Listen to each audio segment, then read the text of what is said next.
This is 2015's The Night Before. Warning, spoilers ahead. We open up to a storybook, and the narrator tells us that this story is about three best friends. The day before Christmas back in 2001, Ethan becomes an orphan, and his best friends Isaac and Chris decide to take it upon themselves to take him out that night to get drunk. This starts their tradition to have as much fun as possible on Christmas Eve as friends instead of family. The three of them do all sorts of shenanigans, but in 2008, they run into other partygoers who tell them about the most extravagant party ever.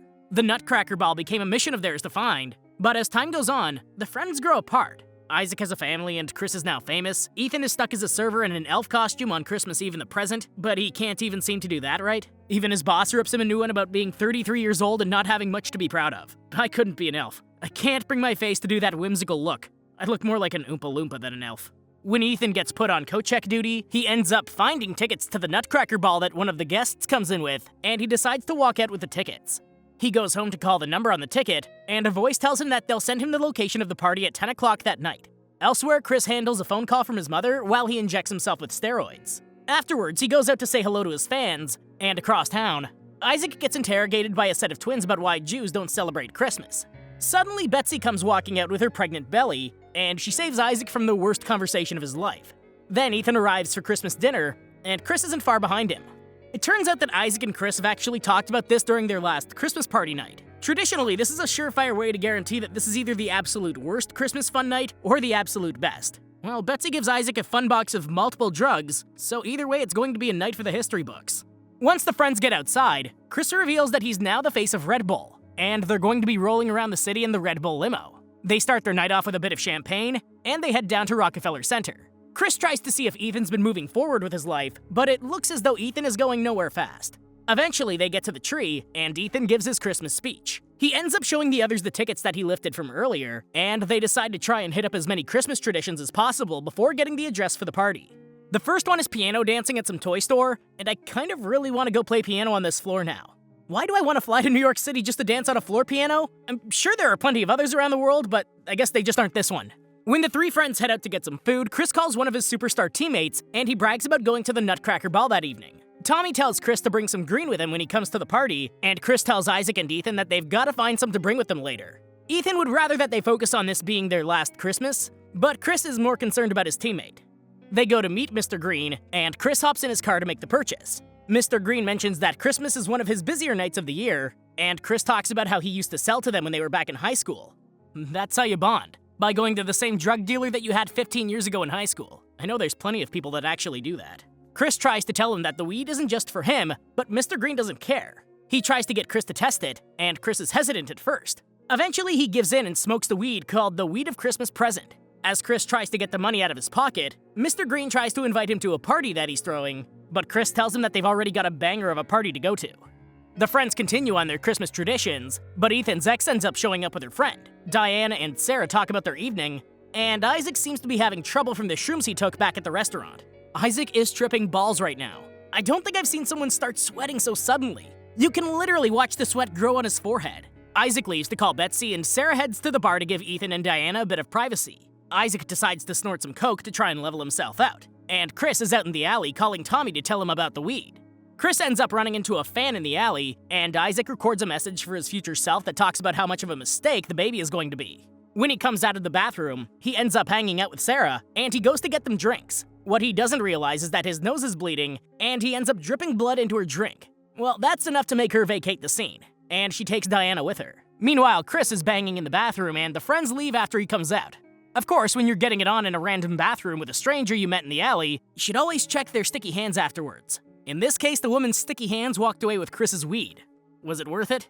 The friends decide to call Mr. Green, and he says he'll meet them in front of Chris's mama's place in 30 minutes. Chris never told his mama that he was in town, but the others decide to go inside to wait. Once inside, they sit to play N64, and they reminisce on the good old days. Eventually, Mr. Green texts them to say he's outside, and Isaac rushes down to get the product. Mr. Green tells Isaac that he's proud of him and everything he's done, and Isaac gets freaked out by how mystical he's acting. The two of them decide to test smoke the product, and Isaac has a vision of the future. In the vision, Isaac sits with Betsy at a strip club as they support their daughter on her debut night. That vision would be enough to make anyone second guess if they were ready to be parents. Betsy's over there making it rain on her daughter, and I'm amazed how supportive she is. That's Mother of the Year material right there. When Isaac goes back upstairs, his phone goes off, and Chris's mother comes out to reheat some food for them. During dinner, she talks to Ethan about Diana, and she assures him that this is the time to seize whatever opportunity he gets. Meanwhile, Isaac gets an unexpected banana-like picture, and he has an interesting conversation with some random dude named James. When Ethan looks at the phone, he realizes that this is actually Sarah's phone, and they decide to head to the party to meet up with her. Once outside, they actually find the crazed nympho fan that stole Chris's weed, and they go on a high-speed chase to get it back. The limo driver here, Josh, is the wingman that everyone deserves. He's more mad at the woman than Chris was, and he essentially wrecks the limo and loses his job in pursuit to make Chris happy. Of course, once the limo's wrecked, Isaac gets dragged through the street by a horse dressed as a reindeer, so I have to give him credit for still being friends with him after all of this. Eventually, Isaac lets go, and Chris tries to get them to keep chasing the girl.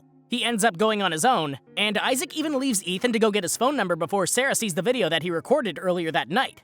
Isaac follows the phone tracker app on Sarah's phone, and he winds up running into a nativity set outside of a church. In fact, he has a full-blown conversation with the shepherds and the animals. Soon, Betsy pops up with her parents, and Isaac runs over to join her. Betsy tries to get rid of him before her family comes over, but that doesn't work out.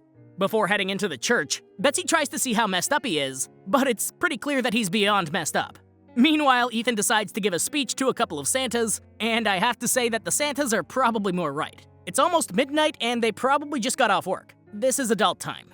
Naturally, this turns into a brawl, and Ethan doesn't come out on top. After the Santas leave, Ethan gets a call from Diana about Sarah's phone, and she tells him to hurry to the party so she can see him.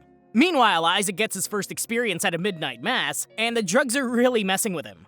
Isaac ends up getting sick in the middle of the aisle, and he runs out of the church while making sure that everyone knows that he didn't kill Jesus. Across town, Chris and his alleyway fling are giving us a better rendition of Assassin's Creed than the actual movie did. She even has a leap of faith into a dumpster of trash and puts her hood up. This is a way better version. Finally, Chris finds Isaac at the subway station, and they meet up with Ethan. When they find that he got beat up by Santa Claus, they start to get a little worried about how they bailed on him earlier. They board the train, and they decide to see what Ethan's real problem is. He tells them that he doesn't like what they changed into as people, and he even calls out Chris for taking steroids. Chris decides to flip the script on Ian, and he accuses him of being a waste of space that's going nowhere. Needless to say, the friends aren't going to the party on the best of terms, but they continue their journey. Finally, they come to a corner store, and they show the tickets to the man at the counter. He takes them to the back, and they go through a secret entrance in the storage room. Once inside, the friends split up to accomplish their own personal gains. Chris goes to hang out with Tommy, and Isaac hugs Sarah as soon as he sees her. They switch their phones, but Sarah wants to know if he's seen anything on her phone. When he mentions her sexting partner, she gets some advice from him, and suddenly James actually pops up.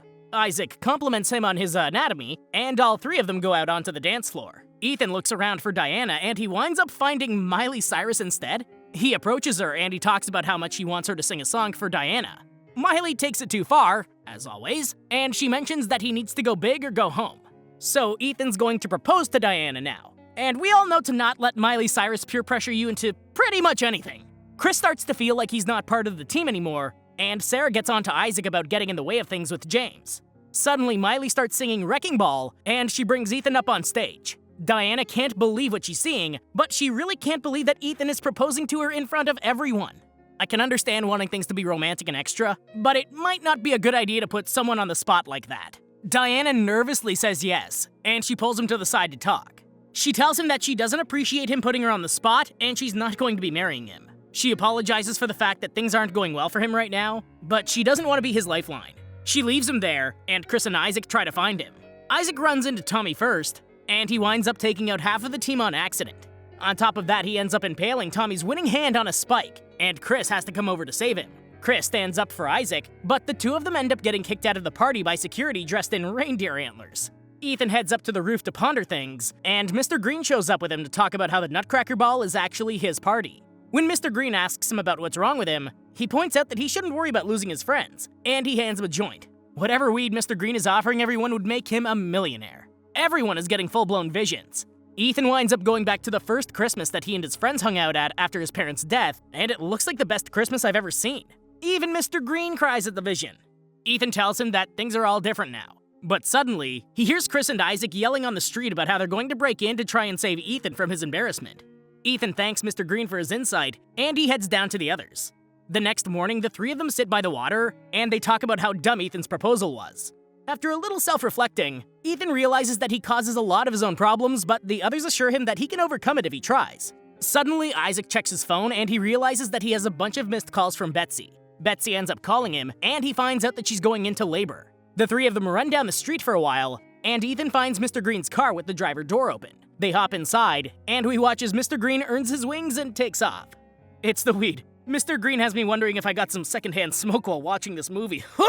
What is this, a sci-fi movie now? Once the friends get to the hospital, they find out that it was a false alarm, and Isaac goes back with Betsy. He admits to her that the drug she gave him helped him put things in perspective, and he shows her the video he recorded of himself in the bathroom. While she watches the video, she laughs and she tells him that she's relieved to see that side of him. She gives him some reassuring talk about how they're going to be just fine so long as they stick together. And they head home to celebrate Christmas with everyone. Chris goes to have a Christmas meal with his mother, and he tells her about his steroid use. She tells him that he did the right thing in admitting it, but she still loves him. Meanwhile, Ethan goes to talk to Diana, and he apologizes for everything that happened the night before and all the time that they had dated. Ethan admits that he wants to grow with her, and she admits that she actually does miss him.